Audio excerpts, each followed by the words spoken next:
Well, welcome once again as we take a look back at some of the great days with Sussex County Cricket Club, of which, of course, there's been many over recent times. And, of course, building up this weekend to one of the great days in 2006, the C&G final, and that great day at Lord's, where Sussex got the better of their rivals at the time, Lancashire.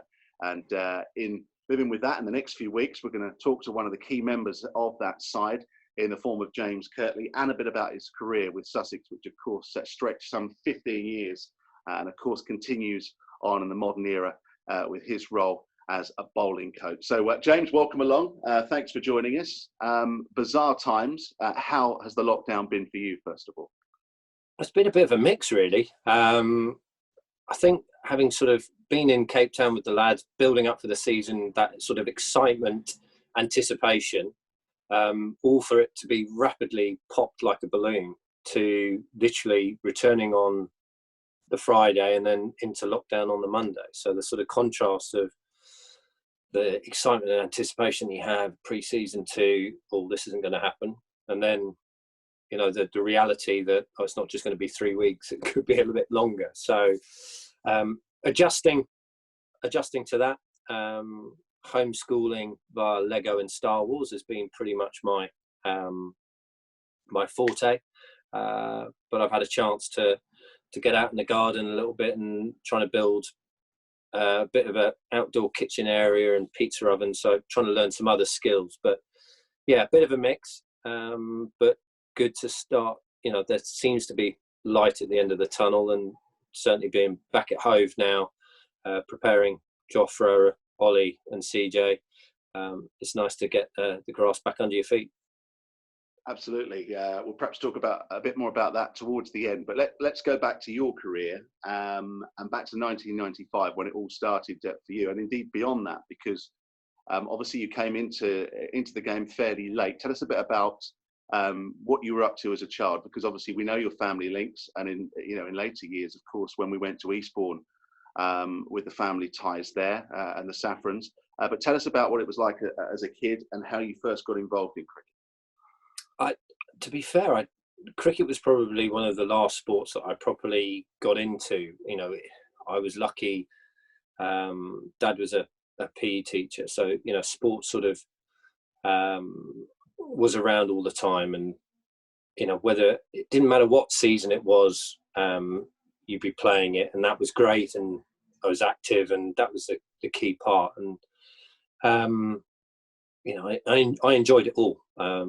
And particularly team sports, and then cricket, as I say, nearly gave up at 14, played in all sorts of school, in the school sides,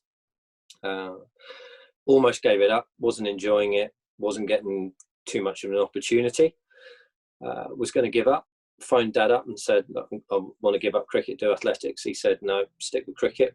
And literally over the course of the following year, was able to bowl quicker than pretty much everyone else at the school. So not the traditional or what is considered the sort of the pathway route, but came in, played a few, went to Hove at 16 years old, I think, bowled at Jamie Hall and Ian Waring, who was the second 11 coach then.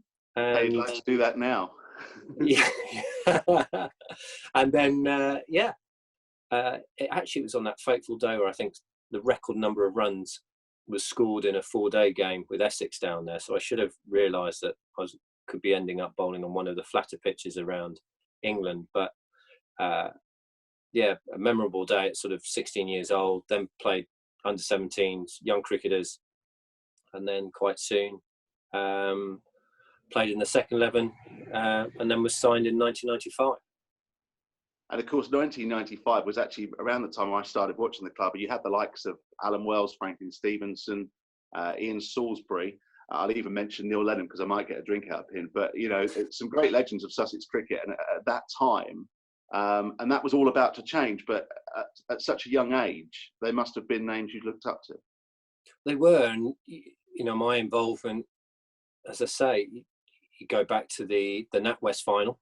In 1993, I remember sitting in the Mound stand watching that, and as you say, you're watching these England players of Hemmings, Athy, Tony Pygott, Alan Wells, and then you had Giddens bowling, Franklin Stevenson. So, you know, they were star-studded. That's Martin Spates innings that we all, you know, it's become the norm now. But, you know, no one had seen anyone start an innings like that. And I'm regularly reminded that Neil Lenham's 50 came in lesser balls, but it was a star-studded side, and I think that you associate that sort of Lord's final and how close the club got to winning, but they were. But you know, clearly there were thoughts and ideas and rumblings going on, you know, on my arrival. And before we talk about many glory times and glory days, both for you and the club, let's not hide away from the fact that those late 90s and those seasons, there were some very dark days, weren't there? There was a couple of, you know, really awful seasons, but obviously you have to have the bad times to appreciate the good. You do, and it you know, obviously it was quite an exodus of players soon after my arrival. A change in committee. We had that whole sort of revolution going on in the background, and I suppose I was relatively sort of oblivious to the reality of what was going on. You look back and how unsettling it could have been, or subconsciously how unsettling it could be. But you know, the changes were made. Tony Pygott and Robin Marler and co, you know, with this sort of new vision for cricket and for Sussex County Cricket Club was an exciting one. But as I say, really as a sort of 20-year-old lad, you were sort of, as I say, oblivious to probably some of the hurt that had probably gone in around that time. But the promises from Tony Pygott of where this club was going to go and what his ambition was ever so sincere. And around that time, obviously, you made yourself very much a place in the side, and obviously started to get recognised. And of course, many people who would have seen the latter stages of your career probably didn't remember the international recognition that you quite rightly got. That came in 2001 in a one-day format, and of course, ironically, I think it was against Zimbabwe, which was a place you'd spent some time. Yeah. So after my I think my second season county cricket, Andy Flower had come over to play at Eastbourne, and then, you know, I thought with England touring there and the opportunity to go and play abroad was too good, and Zimbabwe, you know, was an obvious destination, and to go and play at Andy's club at the Old Georgians, hugely enjoyable, but playing pretty, you know, these international cricketers played club cricket when they weren't on international duty, so you were playing against international cricketers all the time. I was lucky enough to train with them a lot of the time and understand the intensity at which we had to train at, the how specific they were, you know, and just it really opened my eyes to, you know, what it would have to look like if I wanted to achieve to play at the highest level. So, you know, got opportunities out in Zimbabwe, got opportunities early at Sussex, so that all these learning experiences that you get by playing, and there's no shortcut in that. So the likes of Robin Martin Jenkins and myself played far earlier in a Sussex team that probably allowed a foundation of experiences and times of being able to build confidence to progress quite quickly in the end. And, you know, the belief that we got from winning the Division 2 40 over league in those times, I think, that just showed that, you know, this side could win, albeit in second division. And then in 2001, winning the second division championship which was another feather in our cap, and culminating in international opportunity for myself in the one-day series in Zimbabwe, which was hugely familiar in terms of an environment, but international cricket was a little bit different. And of course, we'll come on to the test in a moment, and we will obviously bring up the action thing in a moment. But I want to just highlight the achievements, because you played 11 one-day internationals, and taking a look back, it was interesting to see you got 2 interesting wickets to your name in the form of Sehwag and Hayden, and amongst those, plus of course that fabulous catch at Lord's, which at the time was such a unique picture made. So some great memories. That was before we get to the test matches, but those ODIs, regretful that you only had 11 matches? I think, I think it was a disruptive start. You made mention of the action. Obviously, I got the action got called into question on that Zimbabwe tour. So that huge high and excitement from making your international debut to quickly crashing down around you to suggest your action's not right. Because I think I had done all right on the tour, and I think the way I went about things was in the right way, and Duncan Fletcher moving into that, and I could align myself with those ideas that Nasser and Duncan had, but then wasn't able to sort of follow up the next tour, where I think they went off to India, but obviously I had to stay back, and then I came back into the squad in the summer, and so it was all a bit disrupted and a bit disjointed. To take that catch, which was, I'm just short of making wallpaper of it yet, but to go up to Old Trafford and then break my hand. And these are all things that you live with as a professional cricketer, but it probably, as I say, curtailed any those number of games. I was involved in an awful lot of squads. I think I was around the sort of 50-odd one-day internationals, but actually only managed to play 11. So, some wonderful memories. Couple of nice wickets and a memorable catch to go with it. And obviously 2003 was a very special year for the club, and obviously for you as well, with that match at Trent Bridge. I mean, Trent Bridge must hold great memories for you because of a couple of great matches there, both for Sussex and England. But that performance in what was a transforming England side, and one where everyone was getting chances, but you took 8 wickets, I think, in the game, 6 in the second innings to get man of the match. You opened the bowling in the first innings with Jimmy Anderson, who 17 years on is still going strong. And I think it was about the time that Michael Vaughan took over as well. Yeah, so it was Michael Vaughan's first Test match as captain, and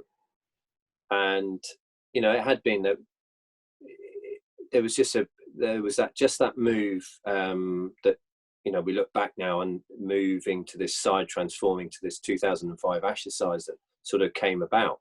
I say it didn't come about. There was obviously clear stages in it, but Gough and Caddick, I think, had come to the end of their careers. Harmison was just showing glimpses of what he could do. Hoggard the same. Anderson, I think he took 5 on his debut at Lord's, and then he might have taken 5 wickets in the first innings in that Test match. But Trent Bridge was always a great ground for me. So much so that Finley, my little boy, his second name is Trent. So it does hold dear memories, and also missing out on being on the pitch in 2003 because I'd injured myself playing, to actually win it and being on the pitch in 2006 and win the championship as well and sort of seal the double was brilliant, despite me apparently ruining everyone's day and Mushy taking 10th. So it was, Trent Bridge has always been a great ground, and I think more so that the supporters are so wise. They're not perhaps as partisan as some other grounds, but they really do have a respect for cricket, and they're incredibly knowledgeable. Okay, well, we'll go on to Sussex very shortly, but we've spoken about the internationals, and perhaps people having heard that will obviously say, well, why wasn't there more Test cricket? Colonel Norshad Ali, I take it that's a name that's never really been on your Christmas card list. No, he got a bit overexcited, didn't he? we there hadn't. I think the hardest thing with all of it was there was no real protocol at the time. So you were, I think England had not many international bowlers as publicly had been had gone through this. No one was really sure of the protocol. There might have been sort of ideas and there, but the reality of it, the things like the TV cameras were getting better. I think it was only a few years later that the slow motion element, or that that we started seeing. So there was bound to be far greater interest in those sort of things. Obviously, there'd been rumblings with Murali as well, which it was a tough time. So to go through it, remodel, or sort of tinker the first time, and be cleared and no problems, and was allowed to play. And as I say, we had some great years, 2002, 2003, only for it to all sort of flare up at the back end of 2005 in the championship, side. So, which again, disappointing. No real protocol properly. The follow-up was, but how it all came about was all a bit. I was all a bit unsure about how it had all come about, but it came about nonetheless, and then had to go through the remodeling process throughout the sort of winter of 2005 and 6, which was a learning experience in many ways, of going through the emotions, understanding myself better. And I talked to Mark Robinson and people who were around. Morsey was there a little bit at the start, how they understood me and how I would work. And we were working at quite an emotionally raw level, because of the potential consequences. So it was a huge learning experience for everybody, and one that I wouldn't wish on anybody. I really wouldn't, because it was quite a dark winter at times, but in the position I find myself now, a hugely valuable one.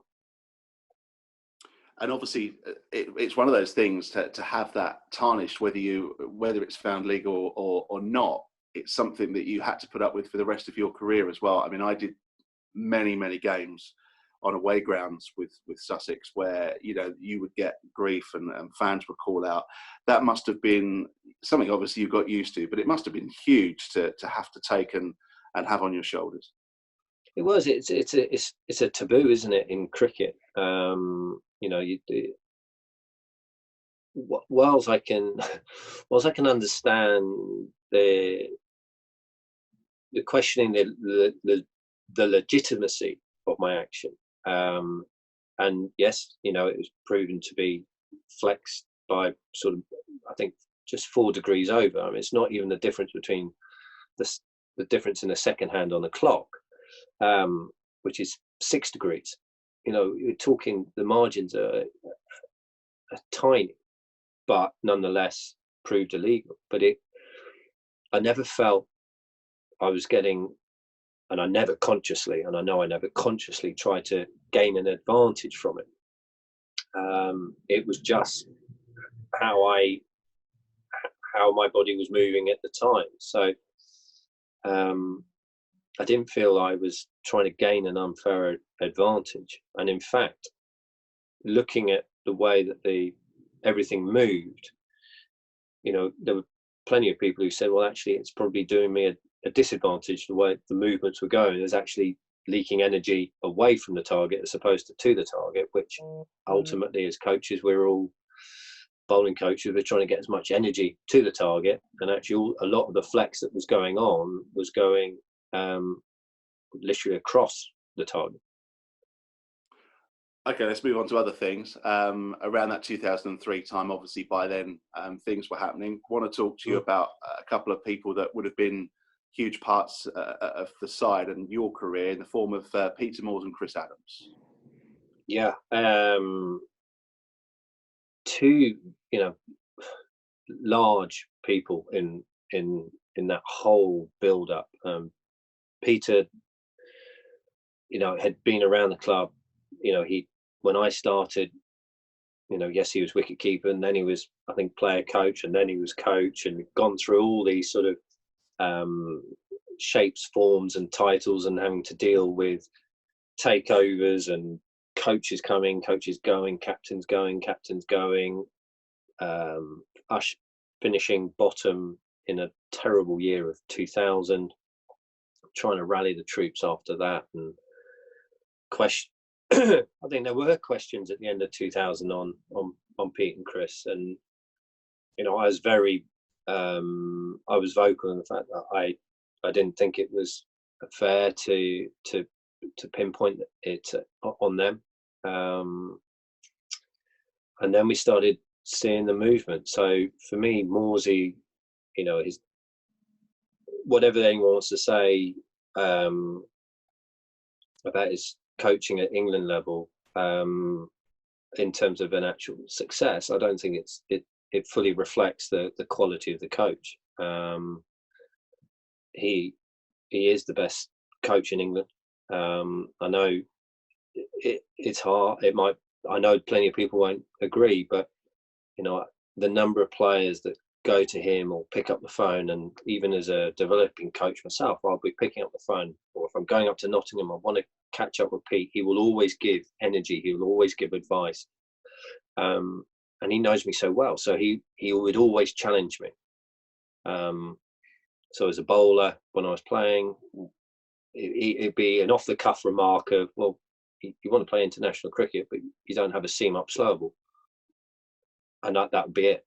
That he got me immediately. Right, I've got to go off. I can't just bowl this cutter that sends loads of signals to the batter. I've got to go and develop a seam-up slow ball. And sure enough, 18 months later, I was able to deliver a seam-up slow ball. But he'd know how to poke and prod and get the best out of me in that way. And as a coach, that's exactly what you're doing. He is forever trying to get the better version of a player out of themselves. Chris, they both gave so much energy, didn't they? You could just feel it. And Chris, as a leader, you'd walk behind him, or we'd stride out every time. This presence of this Sussex side that had come together. Whatever game of cricket, he'd be at the front, but he'd have the other 10 guys right behind him. And he led by example. He never took a backward step.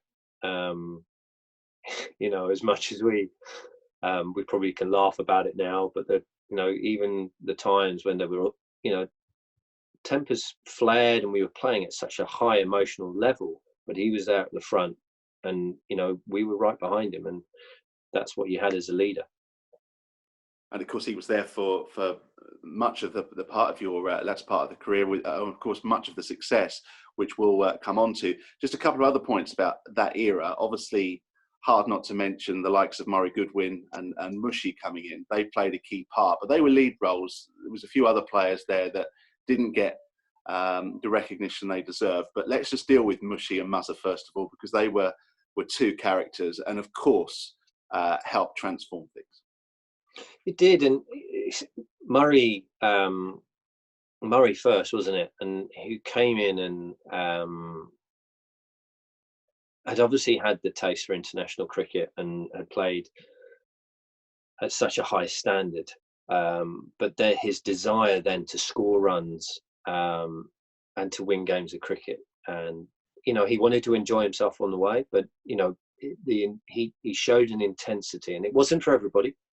But he showed this desire not just to get your 100 or your 120s. He wanted to go bigger, and crikey, a guy who scored 2 triple hundreds, it's staggering. But he batted in in the hardest places more often than not, in the toughest situations, and was a phenomenal player, and the accumulation of runs. And I think recently he came up as one of the championship players of the decade in the noughties, I think. So I've got no surprise that he was in that. But the players like him and Ramprakash at that time just kept churning and churning and churning, and you just knew he was nearly all the time he was going to get a score, which we knew as a side, or as we developed, we had parts of a bowling attack that were penetrable, but we needed some runs to go with it. And he just, you had himself and Grizz in that sort of area, with Monty starting things off. We just had that solid base that we knew that if we could get any sort of a score, we'd be in a good position to bowl them out. And then you had the magician, and that was the X factor. To bowl the number of overs, I mean, yes, he took hundreds of wickets, but to bowl that many overs, and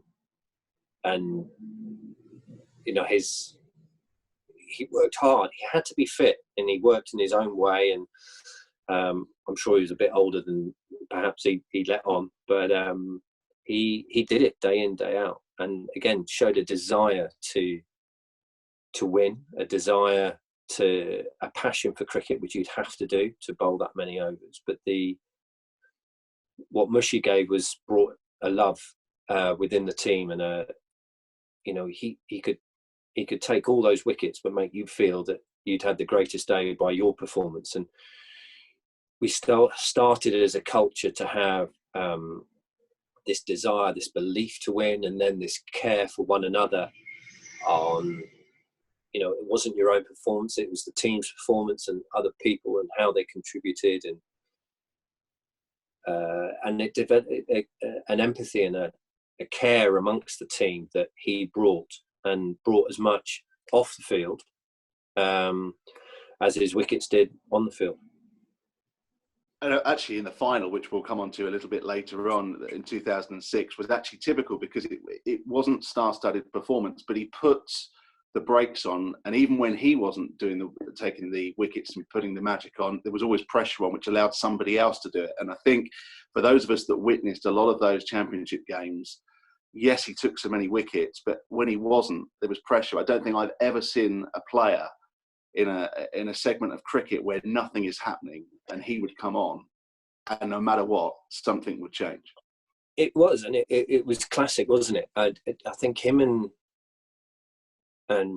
Martin Jenkins, Robin bowled brilliantly that day, I think. And I think there was a spell where I think they bowled about 20 overs and went for about 30 runs or something. And it was just incredible, for a small total that we were defending. It was great that we were getting wickets, and Brighty chipped up with his couple of wickets that were critical at the time. But I'm just looking at the scorecard actually.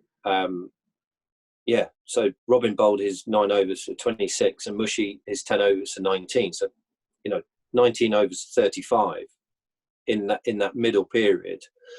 No wonder this sort of pressure pot was building, that thankfully Yasser and I towards the end were able to finish things off.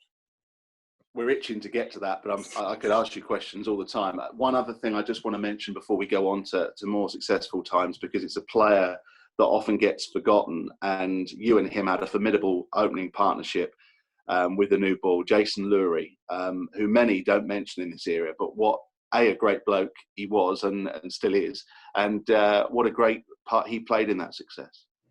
He was, and I think an incredible talent. And if anyone asked me that question, who should have had an international recognition, Jason, every time. And I don't even have to, I'll stop the question short. I'll just go Jason Lurie every time. Skillful, adaptable, played every game as if it was his last. It was an incredible perspective to have, and we contrasted each other so much in personality, really, in the way that we approached it. I was always thinking about the next game and how are we going to do this, and worrying and anxious to do the next part. Jason was laid back as you like. Obviously, right arm away swing, he had left arm in swing, and it was a partnership. Absolute. I mean, it couldn't have dovetailed any better. And within the team as well, that, you know, if people wanted to just have a bit of a chill and perhaps a beer and a relax with someone, Jason was your man to go to, and he would give perspective, and he would allow people to calm, and he would be an outlet for players who felt that things might be getting a bit intense. You had someone like myself who was more standards driven, you know, so I might drive the standards of the team, whether it would be timekeeping or whatever it might be that you had. Yes, you had Chris as the leader and undeniable leadership, but that you had the likes of, you sort of had this group of senior players that sat underneath, all with these fantastic skills, as I've mentioned about Muzz and Mushy, players like Jace who would provide that sort of slightly more relaxed environment, to a standards driven player in myself, to Monty who would be able to take a step back and be able to provide perspective and a bit more clarity in where we had quite I say ferocious leaders, quite impulsive leaders, which you need because they have to make decisions like that. But you had this player in Monty that could just look at everything that was going on and calculate what might be a more thought over strategy about going about things. And, you know, Robin played his role in that as well as one of the sort of group of senior players, with, you know, the bright upstarts in Yardy, Wright, Pryor, Ambrose, all coming through to Hopkinson about to make those sort of contributions. Right, we'll move on before we come back to 2006, because we've got a couple of other games over the next few weeks we'll look at as well as this. And I just want to ask for your involvement in these. 2008, Pro 40 success again at Trent Bridge, where Muzza played a superb innings to win us the game in the league. We were in all sorts of trouble. You were sat at number 11, didn't actually get to come in. What was going through your mind? What do you remember of that day? Please don't get out. Because I had never felt so ill-equipped to deal with a situation than I did that time. Because if a wicket had fallen, even in that last over, I'd have had to have got a boundary, and I really was looking at it, and I really felt limited as to where I was going to get a boundary or even get my single to get off the mark to give Muzza the strike or whatever it might be. And whilst it never came to it, thank goodness, and Mohammed Sami batted brilliantly at the end there. And I think, you know, his innings, again, you look back over all these things and it just reminded me about Sami's innings. Thank God he played like he did. I mean, but it was a huge learner, but it was, an incredibly stressful time for me. But, you know, Murray, he did it. It wasn't a one. I mean, it was an incredible innings, but we'd seen glimpses or innings like this before when he took down Essex previously in a 50-over game, I think, but maybe a year or two before that. You know, world-class type innings. And he did. He held his nerve, and he was so sure. You know, often players can perhaps give off this sort of bravado approach, but he knew exactly what he was doing, and that was it. He got it all sorted.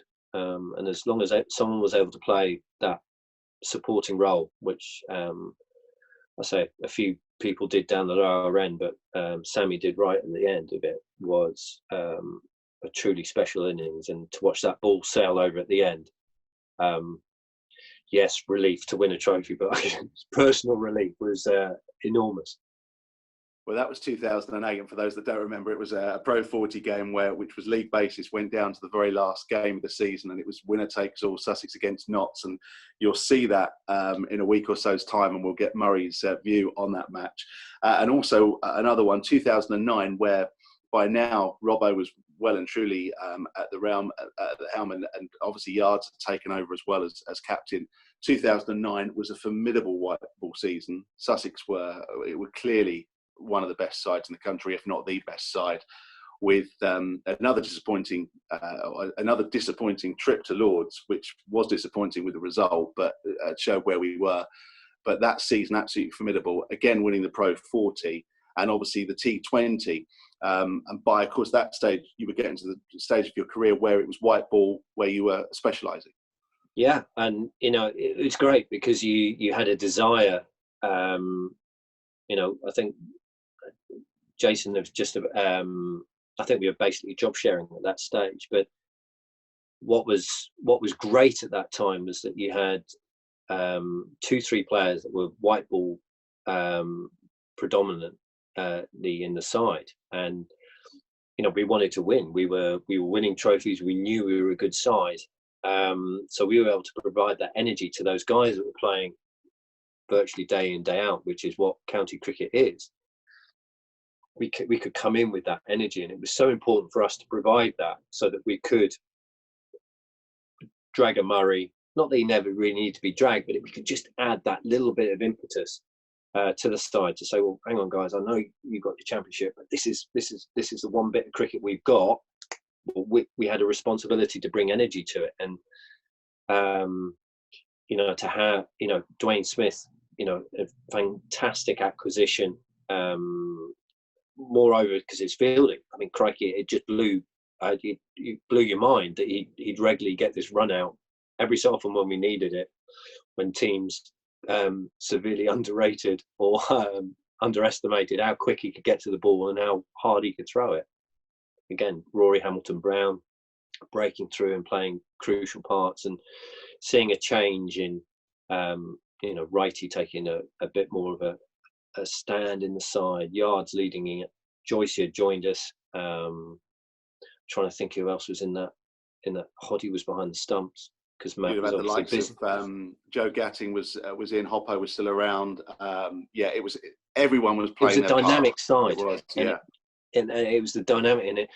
Again, I think it was almost this idea of players playing one format of the game only. Very common now, but we were slightly ahead of the time. The dynamic and the intensity by which we played, I think, became a bit more of a blueprint of how county cricket or domestic one-day cricket was played. And we'd set standards previously, perhaps before our success in the championship, by being a side that was going to work harder than anybody else. And Morsey instilled that. So that you felt at the top of your mark, or at the top of when you're facing the ball, you couldn't be any more prepared for this moment. And to have that mindset, because you'd known you'd worked harder than anybody else, or you'd worked harder than the opposition, or you'd worked harder. You were batting at number 10, he was at number 10, but I know I'm on my game. But it was it must have been at times for oppositions. We must have had such an advantage. We'd had a step into the game before we even got onto the pitch, because we had that belief. We were so much better prepared. 2 quick questions, and then we will get on to 2006. Quick word on Mark Robinson. Completely different style, perhaps, to Morsey, but just as efficient. Yeah, I mean, crikey. Hugely successful, where we had a lot of players up and running, with Morsey's under Morsey's reign, and what Robbo was able to do was get the succession planning right and bring in other players. And actually, I saw players flourish almost in a different way. I saw Monty play some of his better innings under Robbo's time, and I think we saw some of the best of Robin Martin-Jenkins, whether it was responsibility, maturity, or Robbo's. Just Robbo was able to bring other players into that space of being able to feel able to perform, and he was just able to bring another group, and then he identified the right succession planning so that as some of the old guard retired and finished and whatever, that these players were getting enough experience to come and fill those important positions. And the growth of someone like Mike Yardy is testament to that, to lead the side, to score those runs that he was scoring at the latter end, at the beginning of Robbo's reign, just showed that there's more to it than perhaps the general membership could see or the public can think. That there's huge thought that had gone into this guy. Say, for example, Mike Yardy is going to be the linchpin of our batting unit. We know we've got Murray for so long, and we've got Richard Montgomery, and we've got Chris Adams, and Pryor's going to be around, but this guy was going to be it. And then we needed to get, and then someone like Joycey to join. It was really well constructed, I thought. And one question for you personally. Obviously, you played a fair bit of T20 cricket and was around for that. But I bet in a way, the way you finished your career, you wish T20 had perhaps started 5 years earlier, because obviously then you could have maybe taken advantage of some of the franchises around the world. It took off, didn't it? I think I bowled the first ball in T20 down at the Aegeus now. Hampton, yeah. And so I think that was the first one on telly.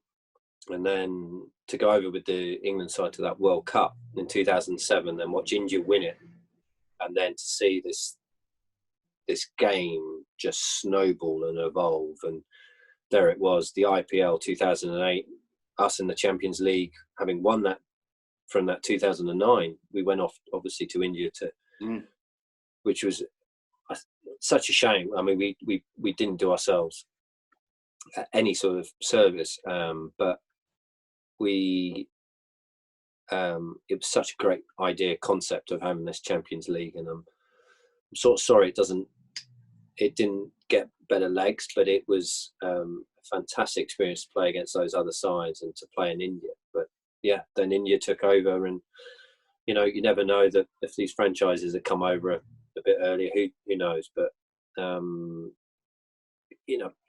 it was a great time, and the 15, or I suppose if you add the few years either side from playing in the youth setup to now involved, to see such a big transformation, not just at Sussex but just in cricket in general. It has been such an interesting and such an alive time for cricket. And let's go to 2006 now, because it was a fantastic season. Sussex won the championship again, and obviously let's talk C&G. What do you remember of that year? Well, I was coming back from remodelling my action, and we saw the championship side. I think they started off with a flourish. I think they won. They got ahead of the game early. We were winning games early. I wasn't playing. And then, I thought the season, and I should know better, but I'm not all that good at remembering it all. That suddenly we had a block of one day 50 over cricket, and then a different competition, and then we went back to the C&G, and Robbo was in charge, and so I think I missed the first 6 or 7 championship games, but started getting my confidence back in the one day format. And things were going okay. Obviously felt that I was being watched from all sorts of angles. But thankfully the side were winning games and continued to keep winning games. And then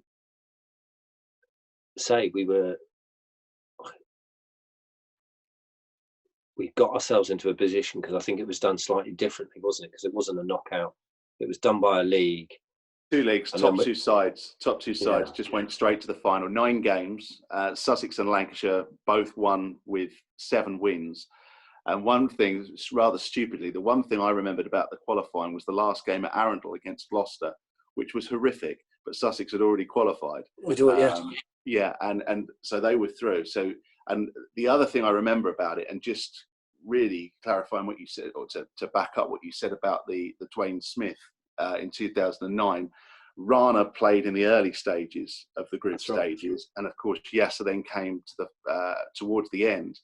And again, just mentioning those two again, key overseas signings as they were then at the perfect time. At the perfect time, and I think that the almost what their records as well were pretty equal in terms of, you know, Rana got the stack of wickets at the start and Yasser did it at the end, and it was really important that Rana was at Trent Bridge at the end of that season. Whilst he couldn't play, it was massively important that he was around to enjoy and be recognised in that season's win.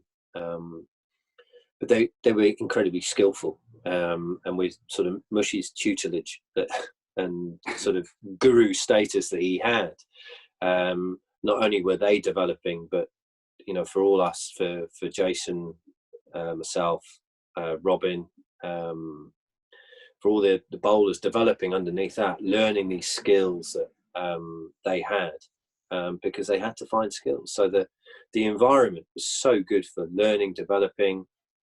You know, it wasn't a weakness to show that you didn't have that skill. It wasn't perceived as a weakness. Actually, crikey, you want to get better. Yeah, because I want to be a better player. And actually, can you help me? And it wasn't, oh God, he needs help, he can't be very good, or lacking confidence. You know, this huge sort of, again, this care for each other and the help to develop each other was at the forefront of the team culture that had developed.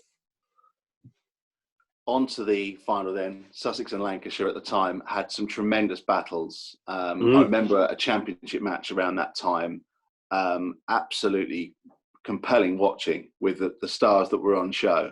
They were dominating all forms of county cricket.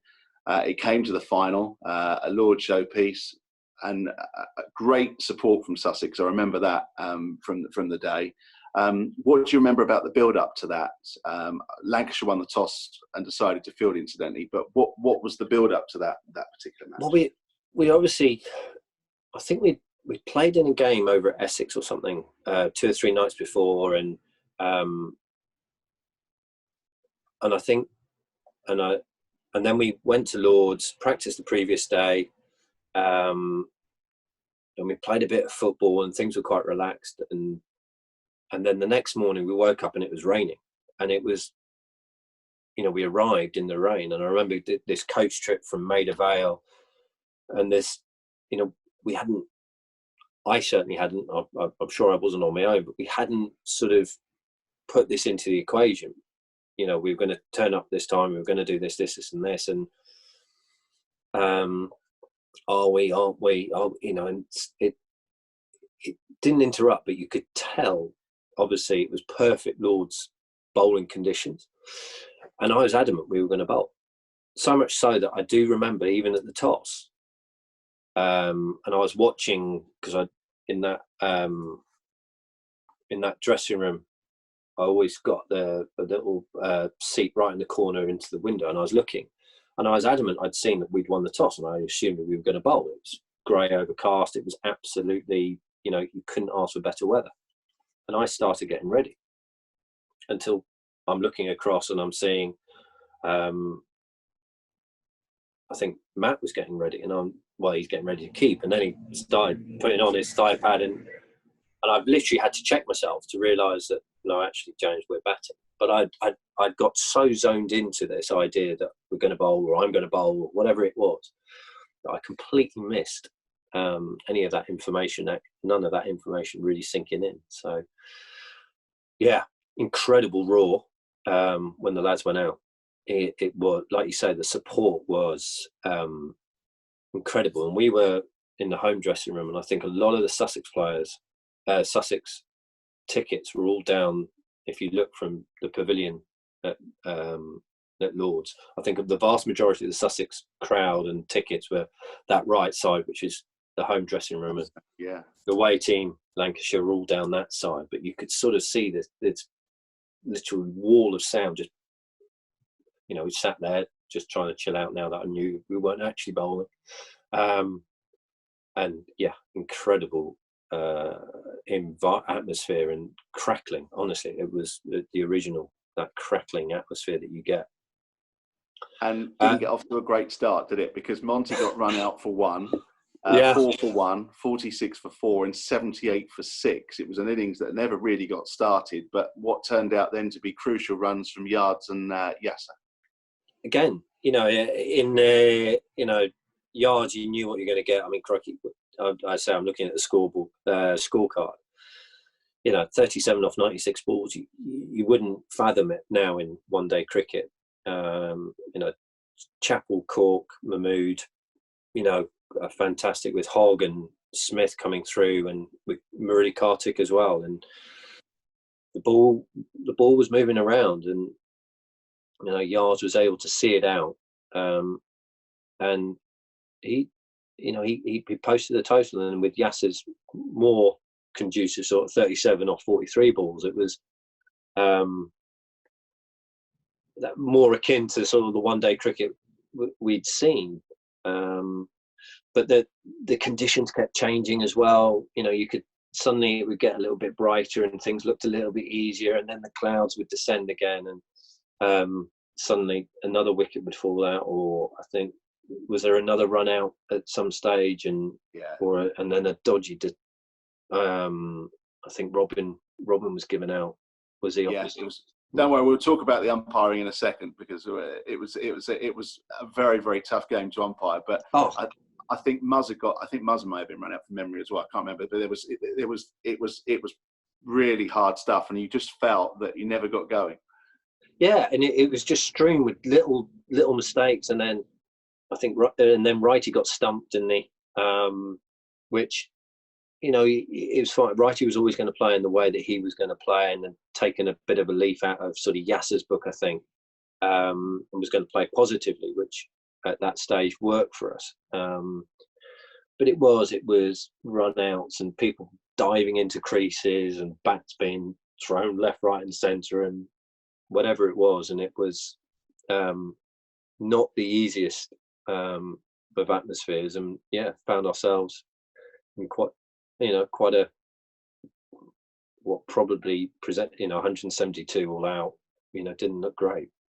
Do you actually remember being back at the halfway stage in that game and what was being said as to whether you thought that was defendable? Because obviously 172, particularly these days, 9 times out of 10 would just get wiped away very easily. Do you remember what was said in the interval?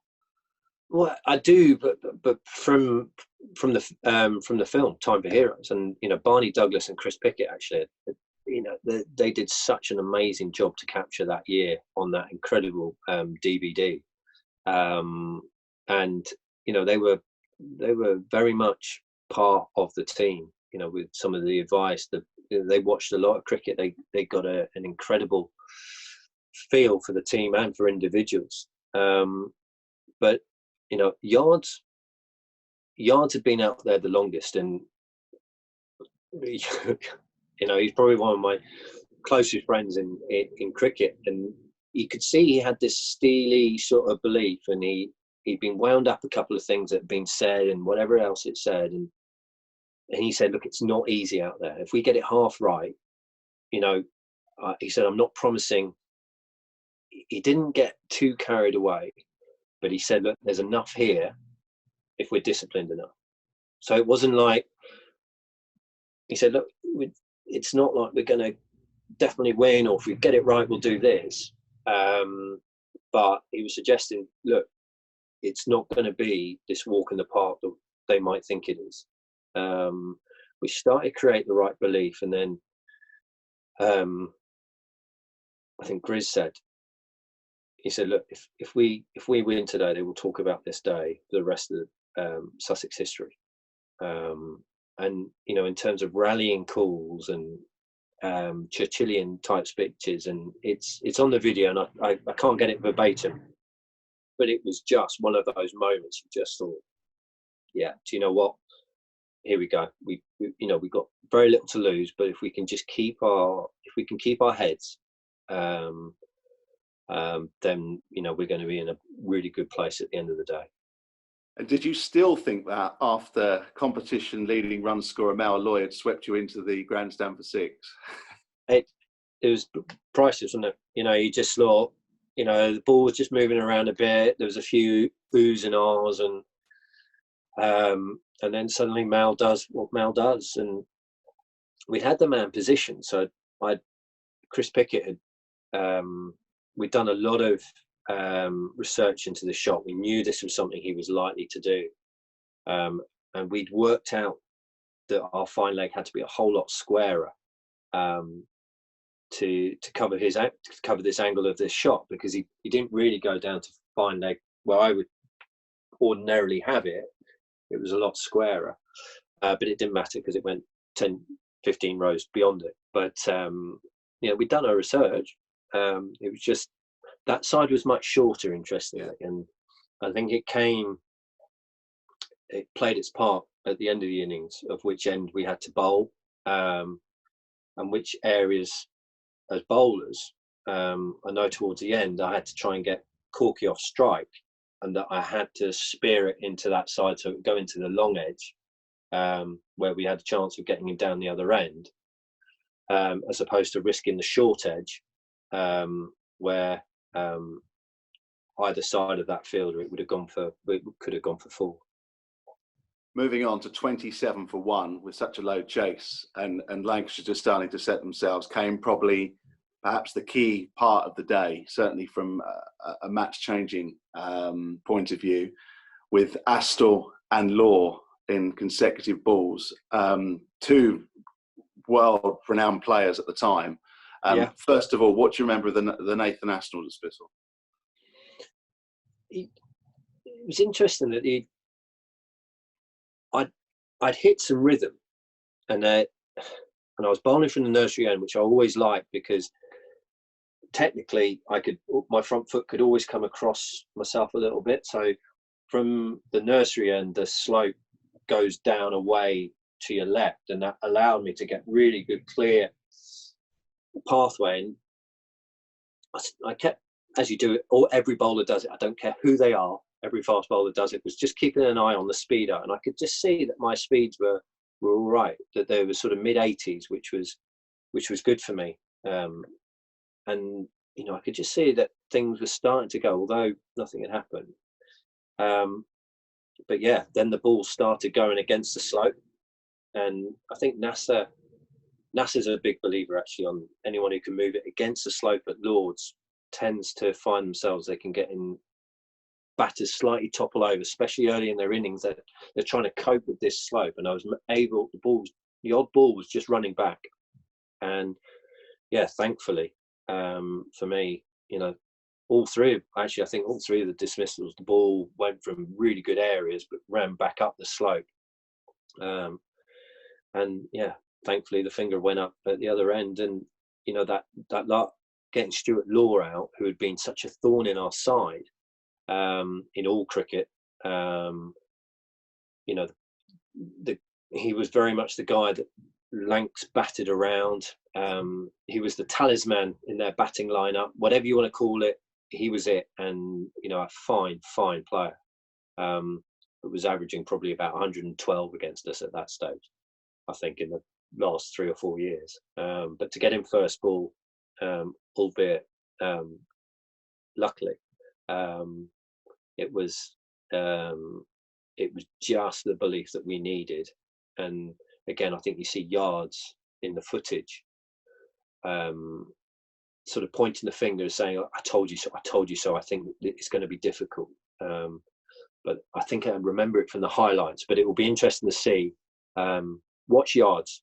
I say, talking to people who are watching it, watch him, because he had assessed it so well, and him, and I think Hoppo's reactions at the end are telling, because of certainly actually Hoppo's innings, I go back to that. Am I allowed to jump around here? Yeah, that game against Hampshire that actually allowed us to qualify. So that fantastic chase that Hoppo was a part of, and yards again, actually. And it was, again, an angry one against Hampshire with Warney in town. It was, we got ourselves back in the game at the end with the ball reversing. But Hoppo and yards at the end of that game, brilliant to chase it down. And it was very much it was that breakthrough belief that we had. And then to see those two guys at, what did you say the score? 27 for 3, did it suddenly look? Yeah, it was 27 for 3 from 20. Yeah, obviously 27 for 1. So 2. Yeah. The key for me, Stuart Law's dismissal, and we touched on it earlier. And Neil Mallender and Jeremy Lloyds have been two of the best domestic umpires the country's ever had. And ironically, I remind Jeremy of this one all the time, and Ghost, who both say that it's one of their hardest games they've ever umpired. And you'll see when you watch the footage, if you've not seen it this weekend, that there was some very, very tough calls. And I couldn't help but dangle the carrot. I was at Lord's last season doing a Middlesex game, and Stuart Law, who obviously was coaching Middlesex, Jeremy was umpiring this game, and I just dangled the carrot and said, I remember one of the great moments here back. And they laughed and joked about it. And Stewie, I won't repeat what Stewie said to Jerry, when we were joking about it. But I've had the privilege and pleasure of doing so many games at Lord's since this, and I was in the crowd that day. And I actually said, until last year, I have never ever heard a noise of a crowd of a dismissal like that particular day, and that covers T20 World Cups. It covers T20. I've never heard a crowd reaction as to when Stuart Law went, and that was how crucial it was, and the fact that he middled it made no difference to us. It didn't, but it just shows, and like you say, the noise was incredible. I think as players, you don't always notice it, but you hear it back on the replay or when you're not involved in the action.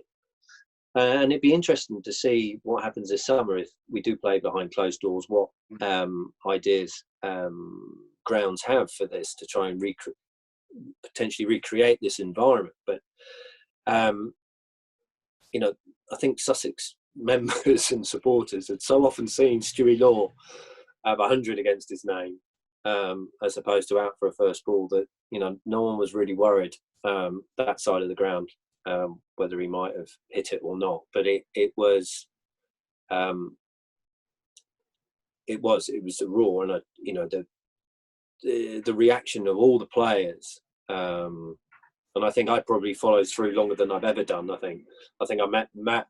I don't think Matt had moved, actually. He was probably still standing still. I'd met him 20 yards back behind the stump as soon as that finger had gone up. So, a real pivotal moment, and one that just provided that belief that we needed. But as I alluded to earlier, that period then with the new ball sort of having lost its sort of gloss, and for Robin and Mushy to sort of come into the game to build that pressure, and Mushy then to get those couple of wickets, which again got two very dangerous players out in Chappell and Chilton, who had been there at the start, who had that potential to play that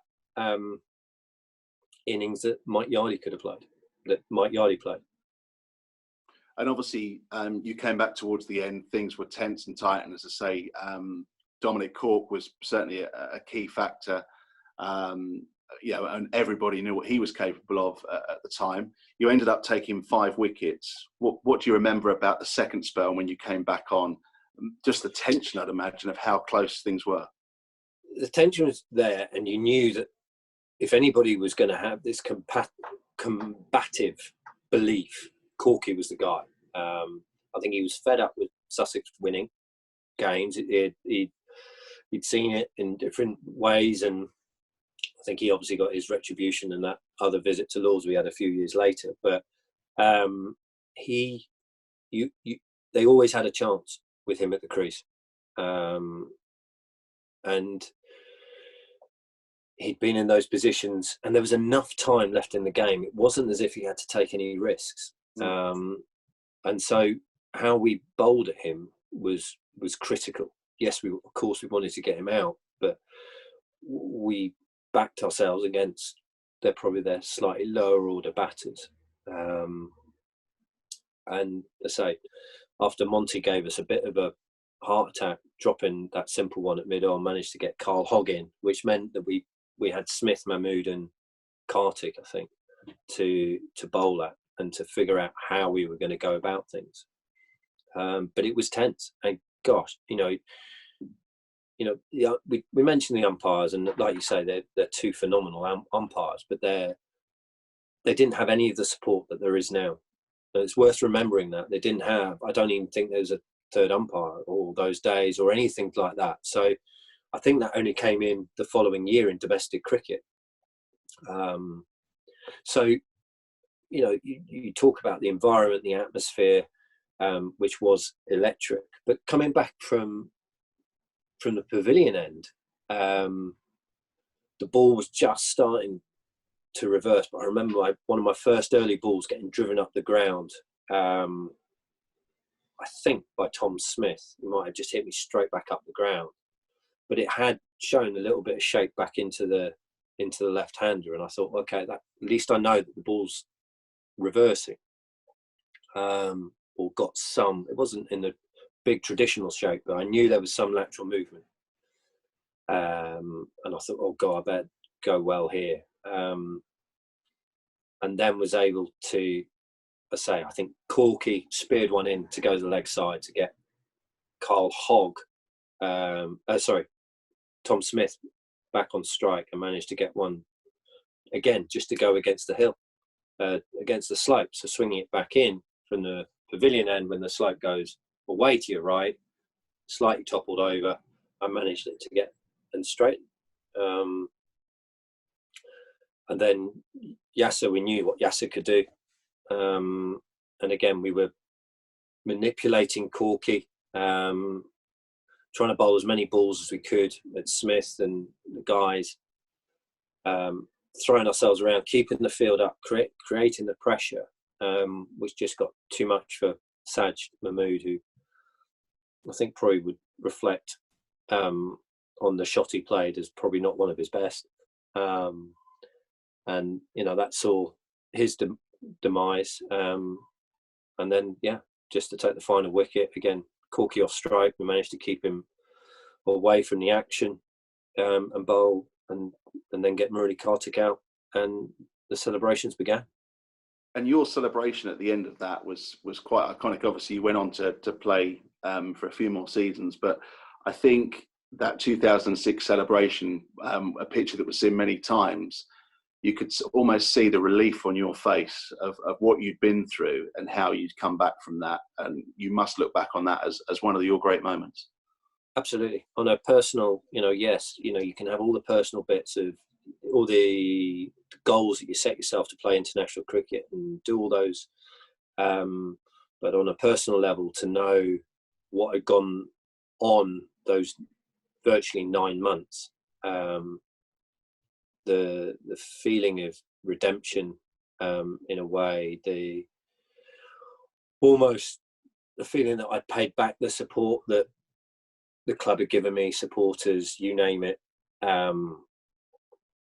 It was just almost an emotional exhaustion that, just fell to my knees, only to be mobbed, I think, by yards, literally clattered into me. That's like being hit by Mike Tyndall, it was, I think.